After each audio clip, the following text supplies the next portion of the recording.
Hello everyone, welcome to my channel. Please subscribe and stay tuned by clicking the bell icon. Bold and the beautiful spoilers. Deacon's scandalous moves and Steffy's darkest fears revealed. October 27th to 31st.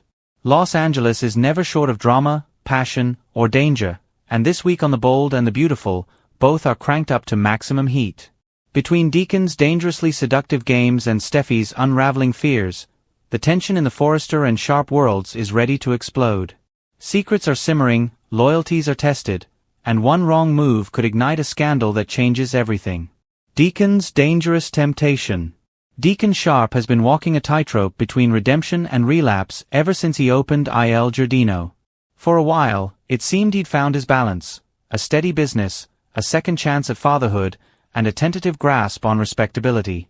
But that all shifts this week when temptation slithers back into his orbit in a way that's both thrilling and terrifying. Rumors of a rekindled spark between Deacon and a mysterious woman swirl through Los Angeles, but no one could have predicted who it would be, or how explosive their chemistry still is. As she enters the dimly lit backroom of Il Giardino, the air crackles. One smirk from Deacon and it's clear, the man hasn't lost his edge. "Sheila may be gone," he whispers, voice low and teasing, but some memories refuse to fade. The words are meant to be casual, but the heat behind them is unmistakable. He's teasing, testing the waters, but his tone drips with an intimacy that's impossible to ignore. It's dangerous territory for a man who promised everyone he'd moved on. For Deacon, the battle isn't just about resisting a woman. It's about resisting himself, the reckless, passionate man who always wanted more than he was allowed to have. His steamy teasing may be playful at first, but the glint in his eyes betrays the truth. Part of him loves the risk, the adrenaline, the forbidden thrill of almost crossing the line. And as the night deepens, the line between teasing and temptation begins to blur. Hope's alarm bells. Hope Logan has spent years trying to believe in her father's transformation. But lately, something about Deacon's behavior doesn't sit right with her. His late nights, the sly smiles, the cryptic comments, it's all too familiar. Hope can't shake the worry that Deacon's slipping into old patterns, even if he swears he's not. Her confrontation is gentle at first, a daughter's concern wrapped in understanding words. "Dad, I just want to make sure you're okay," she says softly. Deacon brushes it off with a chuckle. "I'm fine, sweetheart. Just running a restaurant, keeping busy." But Hope's intuition is sharp, and she knows when her father's hiding something. His tone, his posture, even the faint scent of perfume that isn't from any waitress at Il Giardino, it all fuels her growing suspicion.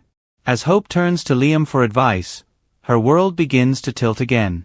The last thing she needs is another round of family chaos.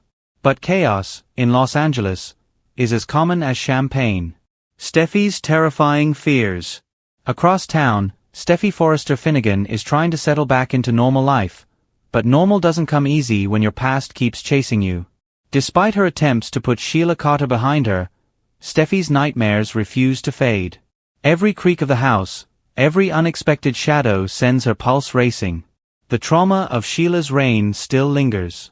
Even though everyone insists that Sheila is gone for good, Steffy can't silence the voice in her head whispering that the nightmare isn't over. Finn does everything he can to reassure her. He holds her close, promising, "You're safe, Steffy. She's gone. I won't let anyone hurt you." But words don't erase fear. And lately small, strange things have begun happening around the Cliff House. Doors left unlocked, lights flickering, a familiar scent in the air. Steffy tries to rationalize it, but deep down she feels it. Someone's watching. Her fear becomes all-consuming when she finds a single rose left on her doorstep, just like the ones Sheila used to send as a twisted sign of affection. Finn insists it's a coincidence. Steffy isn't so sure. "Coincidences don't smell like danger," she whispers, gripping the rose so tightly the thorns pierce her skin. The town begins to buzz. By midweek, the whispers begin. Il Giardino's staff can't help noticing Deacon's distracted energy and secretive phone calls. Meanwhile, Steffy's unease starts spreading to the Forrester mansion, where even Ridge begins to wonder if his daughter's instincts are right. Brooke and Ridge share a tense exchange over dinner. "Steffy's seeing ghosts," Ridge says. Sheila's gone. I made sure of it. Brooke shakes her head, her eyes soft but wary. And yet, you sound like you're trying to convince yourself of that, not me. At the same time, Hope's suspicions about Deacon deepen when she spots him meeting someone in the parking lot late at night. She doesn't see the woman's face, only the flash of long hair and Deacon's unmistakable grin. When Hope confronts him the next morning, Deacon tries to play it cool, his teasing charm back in full swing. "Hope, come on," he says with a crooked smile. "A man can't have a little fun without being interrogated?" But Hope's not laughing. Fun, Dad, or trouble? The tension between them simmers, and for the first time in months, Hope begins to doubt her father's recovery. A shocking discovery. Steffy's fears reach a breaking point when she discovers security footage of someone lurking near the property. The grainy image is unclear, but the outline sends chills down her spine. It's a woman, familiar yet distorted by the shadows. Finn dismisses it at first, calling it a prank or a delivery driver, but Steffy's instincts scream otherwise. Her panic becomes a slow, creeping dread that keeps her awake at night.